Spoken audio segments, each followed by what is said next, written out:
Hello friend, आज हम पढ़ेंगे इम्पोर्टेंट लिटरेरी टर्म्स। ये वीडियो आपके जहाँ भी इंग्लिश आती है किसी भी कॉम्पिटिटिव एग्जाम के लिए, टीजीटी, पीजीटी, एलटी, सभी के लिए बहुत महत्वपूर्ण होने वाली है, क्योंकि लिटरेरी टर्म से 4 से 5 या कहीं कहीं ज़्यादा भी क्वेश्चन ज़रूर आते हैं। तो सबसे पहला हमारा लिटरेरी टर्म है एक्ट एंड सीन। ये एक्ट और सीन क्या होता है? तो ये होता है an act is a major division in action of a play.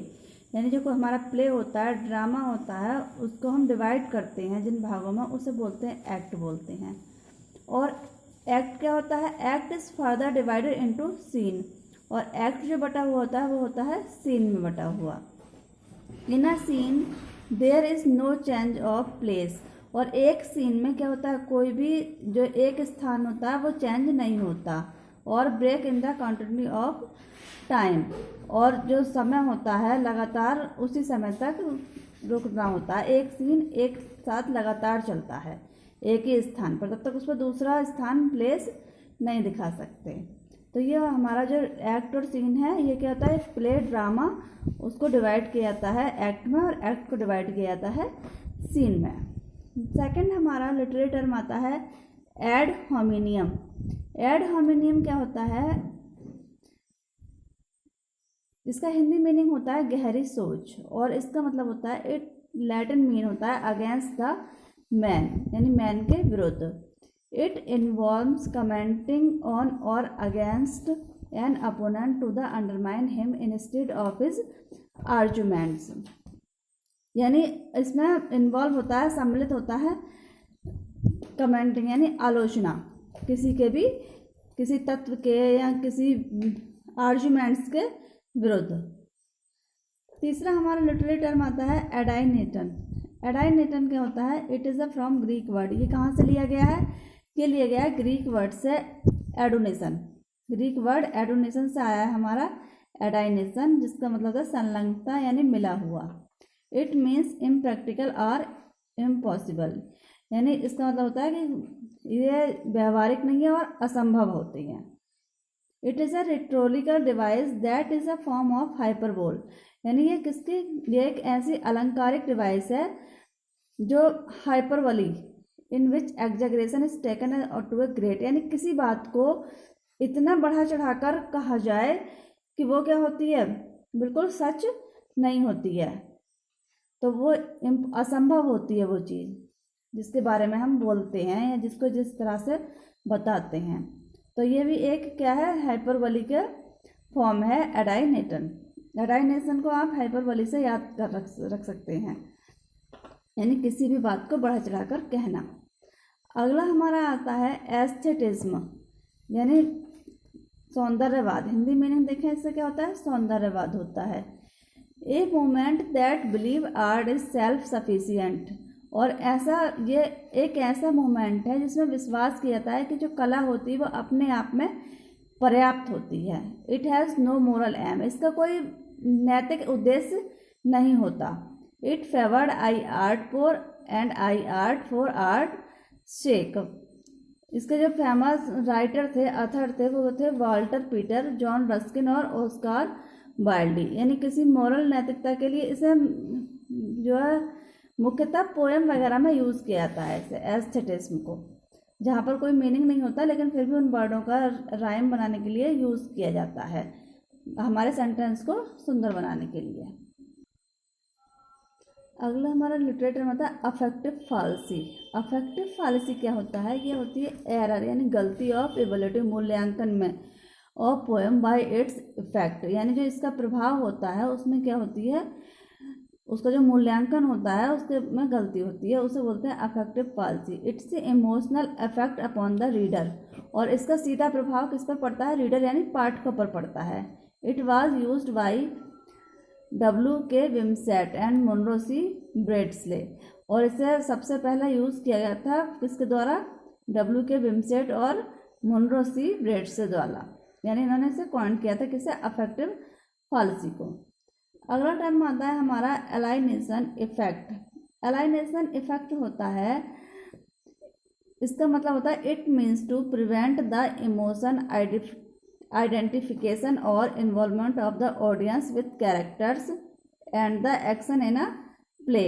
इसमें जो ऑडियंस होते हैं, जो दर्शक होते हैं, श्रोता वह होते हैं, वो उसमें जुड़े हुए रहते हैं, यानी कुछ क्वेश्चन उन्हीं के लिए छोड़ दिए जाते हैं कि उनका आंसर श्रोता देंगे।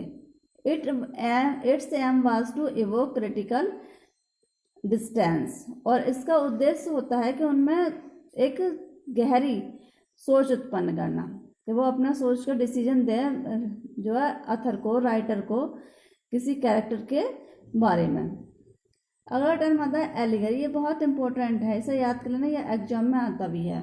एक्सटेंड मेटाफर, ये मेटाफर से संबंधित होता है। In which a symbolic story is told, कोई स्टोरी प्रतीक के रूप में बताई जाती है।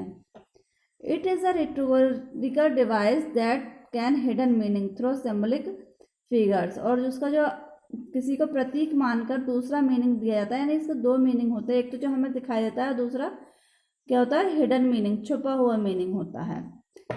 अगर ये कहीं आता है तो सिंबॉलिक और हिडन मीनिंग से हम इसे याद कर सकते हैं। सेकंड मीनिंग भी होता है कहीं कहीं पर। अगला टर्म आता है हमारा लिटरेरी एल्यूशन।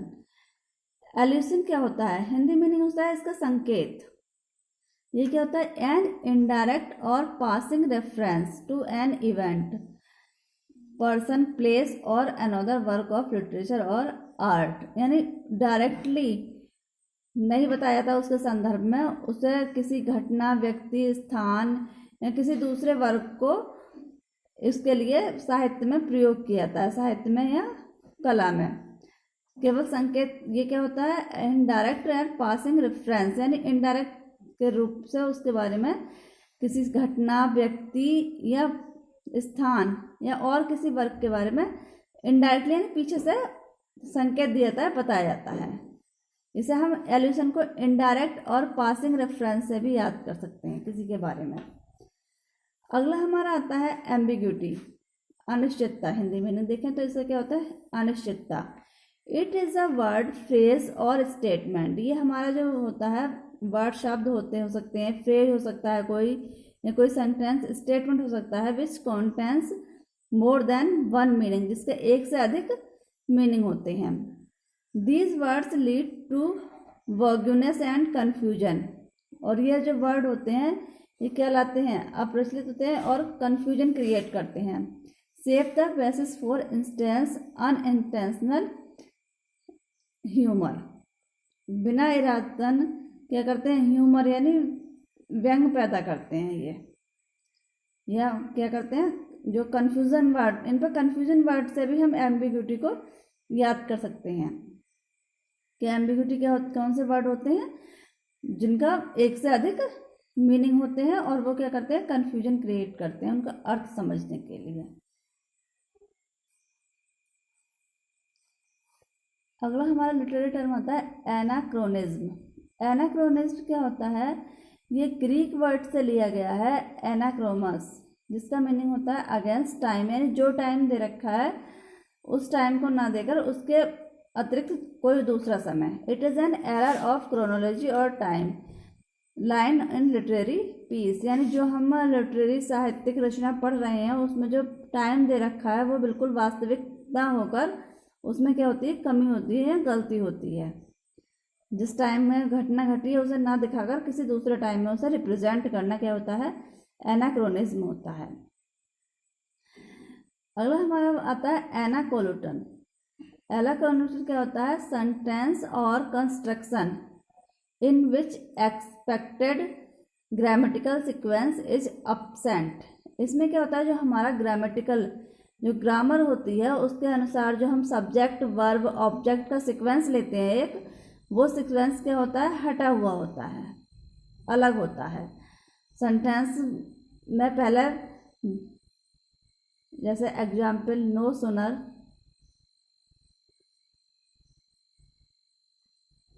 डिड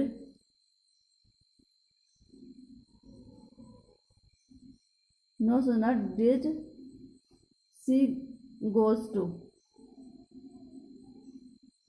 स्कूल, तो यहाँ पर ये नो सुनर क्या आ गया, पहले आ गया, जबकि ये एडवर्ब तो लास्ट में आना चाहिए था, यहाँ शी डिड आता, तो कहने का मतलब यह है कि यहाँ पर जो ग्रामेटिकल सीक्वेंस जो होता है वो क्या होता है, अब्सेंट होता है, वो सही नहीं होता, उसे एनाकोलेटन होता है। जैसे इसका हिंदी मीनिंग भी हम याद रखते हैं, क्रमदोषी वाक्य। हमारा अगला आता है एनाग्नोसिस या रिकॉग्नाइजेशन। ये जो एरिस्टोटल की पोएटिक्स है उसमें दे रखा है इसके बारे में। तो इसमें जो है एरिस्टोटल क्या कहते हैं, इग्नोरेंस और टू नॉलेज क्रिएटिंग लव और hate between the individual Doom the poet bad और गुड फॉर्च्यून। यानी इसके बारे में जानकारी नहीं होती कि ये किसी पर्सन के बारे में के लिए क्या उत्पन्न होगा, उसका फ्यूचर भविष्य भाग्य क्या होगा, गुड होगा या बैड होगा, इसका बारे में उसके कारण का पता लगाता है। तो उसके साथ में मिस हैपनिंग कैसे हुई है, तो उसका हिंदी मीनिंग क्या है, रहस्य उद्घाटन या रिकॉग्नाइज एनार्गोनेसिस। इस टर्म को कौन लाया था, इस टर्म को लाया था एरिस्टोटल अपनी पोएटिक्स में।